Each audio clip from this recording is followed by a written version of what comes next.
कारगिल युद्ध का वो वीर जिसने गोलियां खत्म होने के बावजूद भी दुश्मनों का पीछा नहीं छोड़ा और आमने सामने की लड़ाई में 3 दुश्मनों को मौत के घाट उतार दिया। जरा याद करो कुर्बानी के इस शो में आज आपको बताएंगे उस वीर के बारे में जिसे मरणोपरांत नहीं बल्कि जीते जी ही भारत के सर्वोच्च सैन्य सम्मान परमवीर चक्र से नवाजा गया।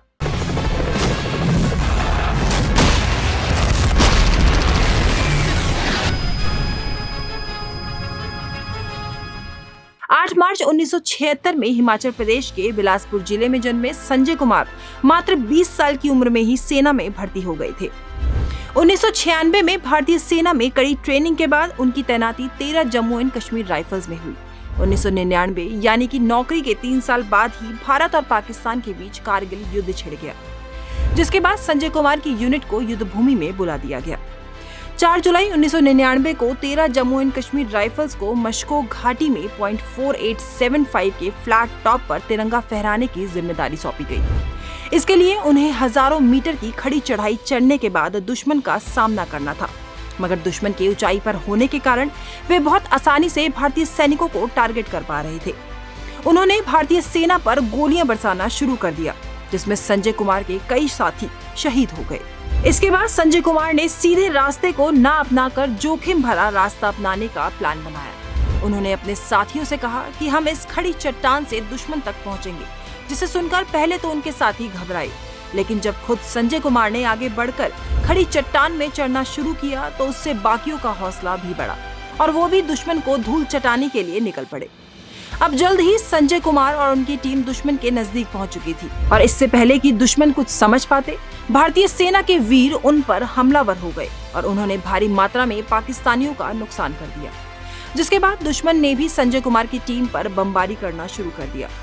अब जिस बंकर से दुश्मन बमबारी कर रहे थे उसे उड़ाने के लिए संजय कुमार ने भी मशीन गन को अपने कंधे पर रखा और सीधे विरोधियों की ओर दौड़ पड़े। संजय कुमार के यूं इस तरह खुलेआम दुश्मन की ओर बढ़ने से उनके साथियों ने उन्हें रोकने की बहुत कोशिश की, मगर संजय ने किसी की ना सुनी और कुछ ही पलों में उन्होंने एक हथगोला पाकिस्तानी सेना के बंकर पर दाग दिया। अब लड़ाई यहीं खत्म नहीं हुई थी, अभी भी बड़ी संख्या में दुश्मन बचे हुए थे जो लगातार गोलियां बरसा रहे थे। इसी दौरान संजय कुमार की बंदूक की गोलियां खत्म हो गई थी, जिसके बाद दुश्मन को लगा कि अब शायद वे संजय कुमार की टीम पर आसानी से विजय पा सकेंगे, मगर संजय कुमार कहाँ रुकने वाले थे। वे बिना हथियार के ही दुश्मनों पर टूट पड़े और इस दौरान संजय कुमार ने 3 घुसपैठियों को मार गिराया, मगर वे खुद भी बुरी तरह घायल हो गए थे। राइफलमैन संजय कुमार के यूं इस तरह युद्ध भूमि में दुश्मनों के छक्के छुड़ाने से बाकी जवान भी उनसे प्रेरित हुए, जिसके परिणाम स्वरूप .4875 पर भारतीय तिरंगा लहराया।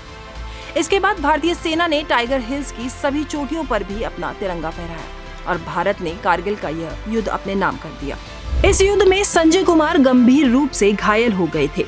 उनकी पीठ और दाहिना पैर गोली लगने की वजह से बुरी तरह जख्मी हो गया था, जिसके बाद उनका ऑपरेशन किया गया और समय रहते उनके शरीर से गोलियां निकाल ली गई, जिसकी वजह से संजय कुमार की जान बच गई। युद्ध भूमि में अपना अदम्य साहस दिखाने के लिए राइफलमैन संजय कुमार को परमवीर चक्र से सम्मानित किया गया। फिलहाल वह बतौर सूबेदार मेजर सेना में कार्यरत है।